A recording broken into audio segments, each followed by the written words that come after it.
Gary Iskak, aktor Indonesia yang terlibat penyalahgunaan narkotika jenis sabu, sudah tidak ditahan di Polda Jawa Barat. Hal ini setelah Badan Narkotika Nasional Jawa Barat memutuskan memberikan hukuman rehabilitasi berjalan untuk pria keturunan Belanda tersebut.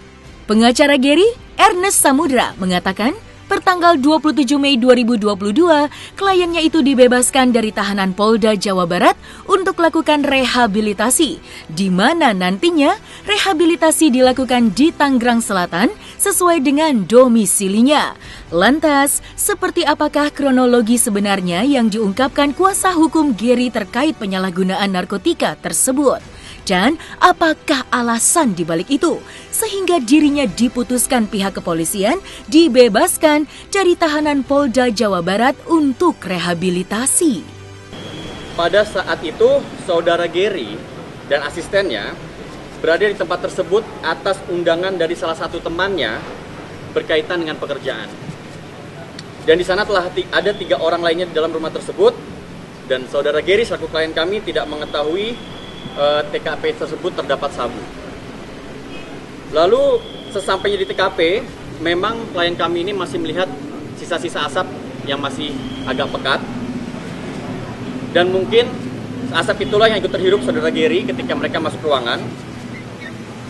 Dan memang saudara Gary ini tidak melihat adanya sabu, tapi sempat melihat adanya alat bukti hisap di pojok ruangan. Lalu setelah 30 menit setelahnya mereka membicarakan pekerjaan, datanglah para penyidik dari Polda Jawa Barat dan menangkap semua yang ada di TKP.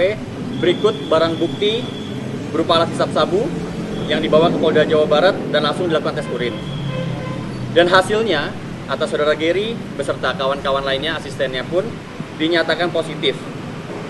Dan kami benarkan hal tersebut, yang dimana kemungkinannya ini kami sudah konsultasikan juga ke dokter di BNN maupun dokter pribadinya dari saudara Gary, bahwa apabila seseorang ada di dalam ruangan yang dimana di dalam ruangan itu memakai sabu atau narkoba apapun yang berbentuk asap dan lainnya, dan mereka dalam situ cukup lama sehingga menghirup udara itu, sehingga itu bisa menyebabkan hasil tes urinnya itu menjadi positif.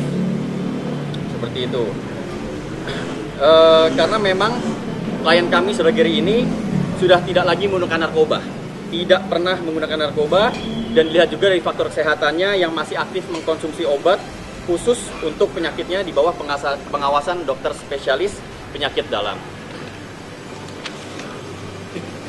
Dan atas hal tersebut, klien kami itu dikenakan pasal 127 ayat 1 huruf A Undang-Undang RI 35 tahun 2009 tentang narkotika, di mana menggunakan narkoba untuk diri sendiri dengan cara melawan hukum, dan terkait asesmennya itu terkait pasal 56 Undang-Undang Narkotika, tersangka didapatkan kurang barang bukti daripada 1 gram, maka dilakukan asesmen sehingga petugas melakukan koordinasi dengan BNNP untuk dilakukan asesmen tersebut. Bahwa setelah penangkapan pada pukul 18.30, pada pukul 20.00 waktu Indonesia Barat, saudara Gary mengalami penurunan kondisi kesehatan, di mana trombositnya menurun, kakinya bengkak, badan lemas, dan sempat demam. Maka tim dari Polda melakukan perawatan dan dibawa ke Rumah Sakit Bayangkari Sartika Asih Polri Bandung dengan pengawasan dokter dari rumah sakit tersebut. Lalu setelah dilakukan pemeriksaan dan perawatan oleh pihak rumah sakit terkait kondisi kesehatan saudara Gary, juga dilakukan asesmen terpadu dari dokter di BNN. Maka berdasarkan pertimbangan keadilan atau restoratif justice, saudara Gary oleh Polda Jawa Barat dinyatakan harus direhabilitasi berjalan dengan wajib lapor. Maka pada tanggal 27 Mei 2022, saudara Gary telah dibebaskan dari tahanan Polda Jawa Barat untuk dilanjutkan rehabilitasi ke BNN Provinsi Jawa Barat, karena saudara Gary ini berdomisili di Tangerang Selatan. Untuk rehabilitasinya kami minta rekomendasi untuk ke BNN Provinsi Tangerang Selatan, sehingga seterusnya dia bisa mendapatkan informasi lebih lanjut, edukasi tentang narkoba, pemeriksaan kesehatan, konseling, serta perawatan psikologi. Dan di sini kami selaku kuasa hukum dan pihak keluarga mengucapkan banyak terima kasih kepada Direktorat Reserse Narkoba Polda Jawa Barat, lalu Kejaksaan Tinggi Jawa Barat, juga BNN Provinsi Jawa Barat yang telah memberikan pelayanannya yang terbaik, mengayomi, dan juga koordinasi yang sangat bagus.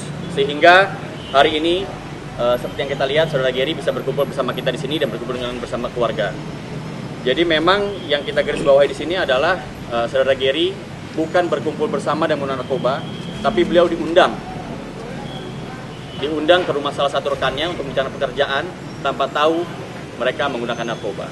Statusnya dengan rekomendasi untuk rehabilitasi berjalan dengan wajib lapor, Pak, ke BNN Provinsi Tangerang Selatan.